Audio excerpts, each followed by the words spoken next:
Hi, welcome back to the channel. Today I want to show you and talk about the Bear Grylls Survival Hatchet. So let's get into it. Every time I think I'm gonna wake up back in the jungle. Every time I think I'm gonna wake up back in the jungle. Right, the Bear Grylls Survival Hatchet comes in a nylon sheath with Velcro fastener. You have to push the hatchet up through the sheath, take the whole handle out. The sheath is riveted across the cutting face. You have a belt loops, 2 belt loops on the back, and you have a hanger, so you can hold it like that or belt loop it. I don't use either, I just keep it in a pack. It's my backpack axe, well, hatchet, mini chopper.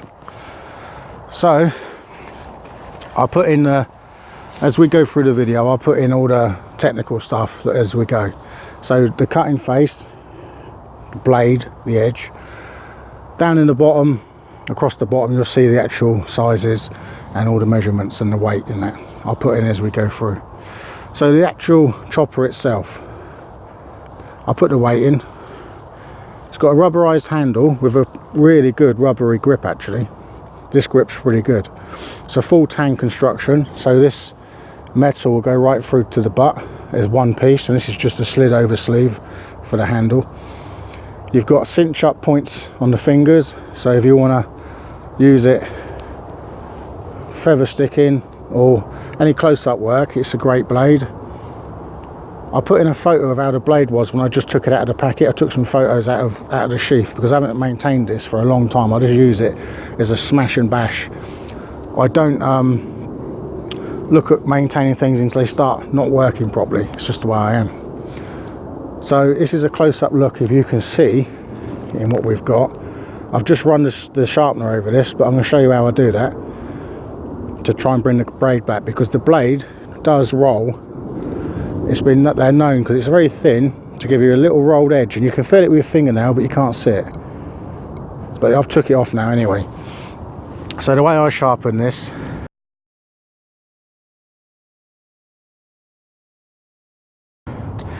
is I just take out my pocket sharpener. This is probably the only thing I use the carbide on. The ceramic I use on knives all the time, but on this I hold it against me like this, get the carbide, and I draw it up.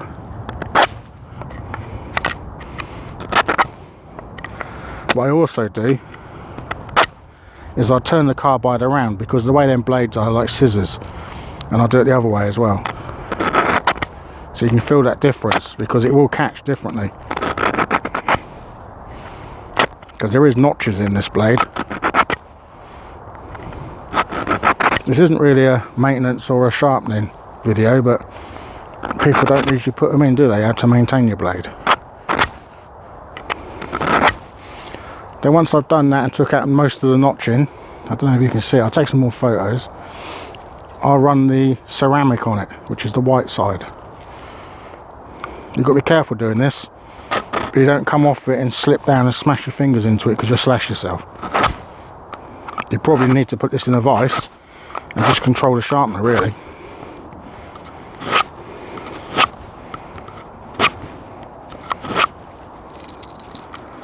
I like to draw it towards me because I get more control.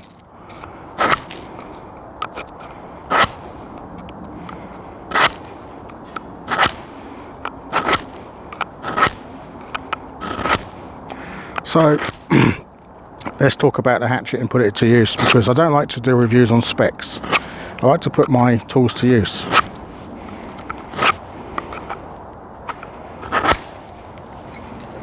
Now we've brought that edge back quite a lot compared to how it was before. I know I'll get a blurred picture too close, so let's bring it back. I'll take some photos anyway. That's come back to a nice looking edge compared to how it was when I took it out of its sheath just now. Let's spin you around and we'll just chop something with it. This is probably dead by the look of it. Make sure you're in shot.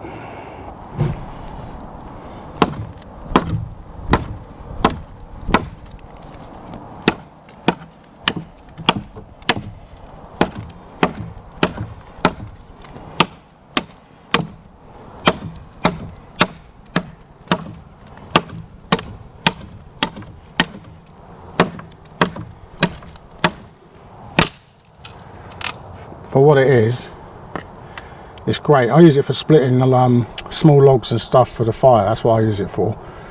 But let's do some feather sticking and see what it can do. So if you cinch up on it, it's a really good tool. This is hardwood. Looks like ash, actually. Yeah, I don't think it's beech. I don't know. Yeah, it's ash. I can see it's ash now, looking at it. Alright, let's see what it's like for batoning. I cut these rounds up with my Silky Big Boy 2000. That's my pack saw. So just to note, in combination with a good saw, it's a good hatchet. So I wouldn't just carry a hatchet, to be honest. Let's batten some of these down.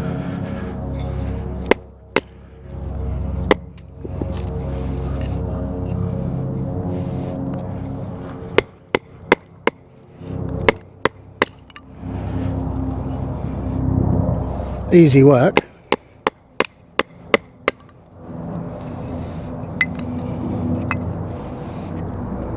Safe as well.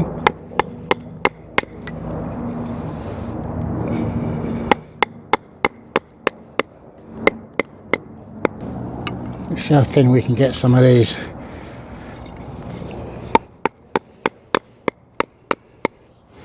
Nice dry wood this, even though it poured the rain all last night.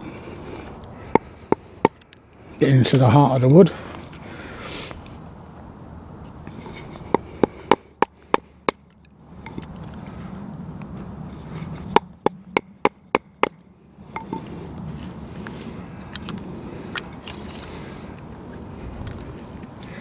Let's do a few more. I like to start going down the centre. The knots always throw it out, but you try and find woods, or you can cut your little logs without knots in if you can.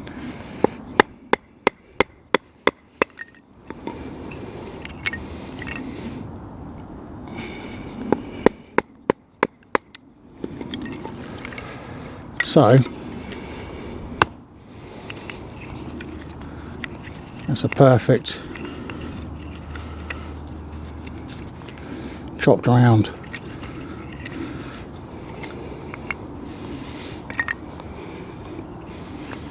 Now if these were longer, you'd be able to hold it and chop down with it, holding the actual log like this sort of length, but they're too fat for that, too thick.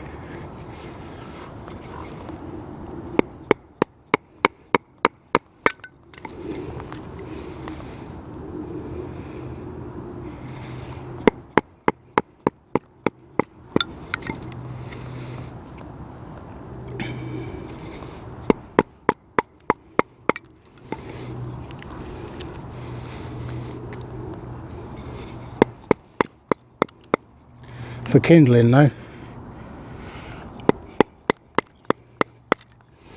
you can make some really nice thin kindling. Get it down like this. This hatchet will do bigger tasks as well. You know, always pick a tool for the job, that's what they say. Sometimes though, we need our tools to do things that they aren't meant to do, but they will do with a bit more effort. I'm going to show you now, after this,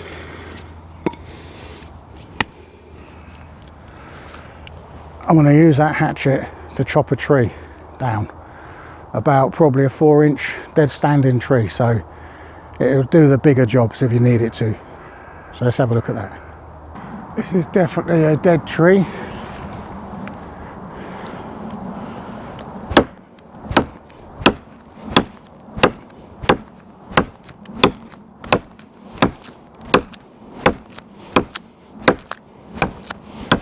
Totally dead.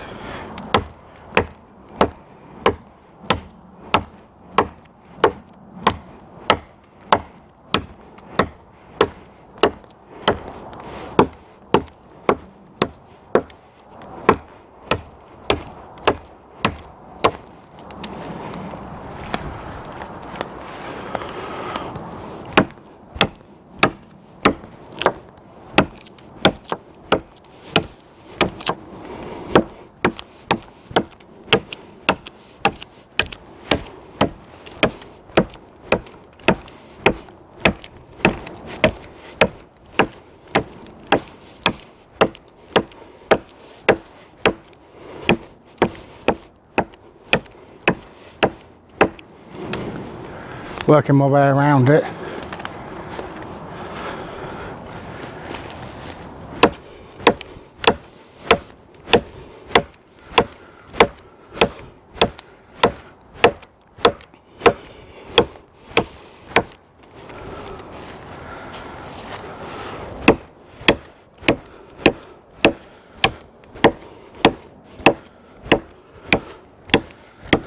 Obviously, if you had a bigger axe, this would be easier, but as a survival tool, it can be done.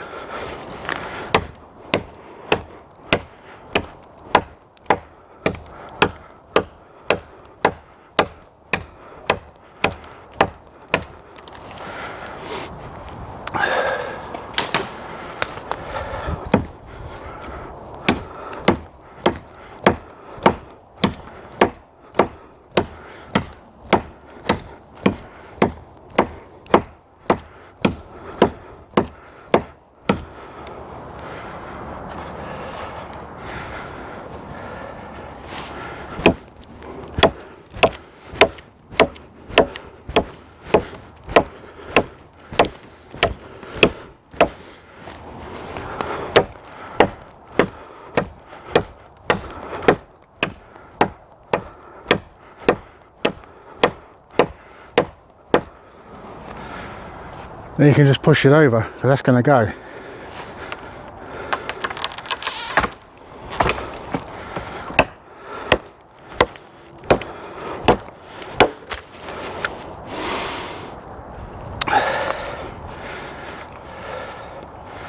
Is it worth the money? It's the question. For its size, full tang, it's quite easy to resharpen and take the face back up. Easy to pack. Cut small trees down, sorts out firewood. You can do all sorts of things with this. It's as good as a knife, but more versatile. So yes, I think it's worth it.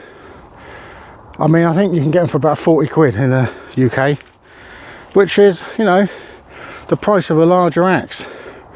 But is that larger axe going to be easy to carry around with you all the time? This is easy. This is small. I like this. I don't endorse Bear Grylls stuff. I don't think everything he does is great in his products. This is made by Gerber. But I think for the design and how it's made, he's got his name on it. If he didn't have his name on it, it'd be a lot cheaper. So, but as a tool, it's a really good tool.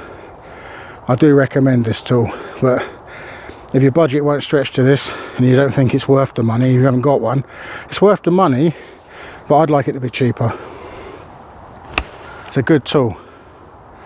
I recommend it.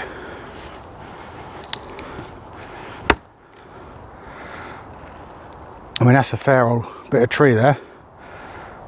Good dead wood, good for fire, but make great for building as well. If you want to build any structures or a ridge pole, that's a good piece of wood there. I'm not that fatigued from using it. It takes a bit of hacking, but it's a small tool cutting down a bigger tree. Definitely consider this tool as a tool. Don't buy into the hype of Bear Grylls, because this isn't a hype product. This is a good product. So thanks for watching. I enjoy making the videos for everyone. I enjoy everyone watching. I appreciate everyone watching. Thanks a lot. Subscribe if you like the videos, and hit the thumbs up if you like this video. I'll see you on the next one. Bye.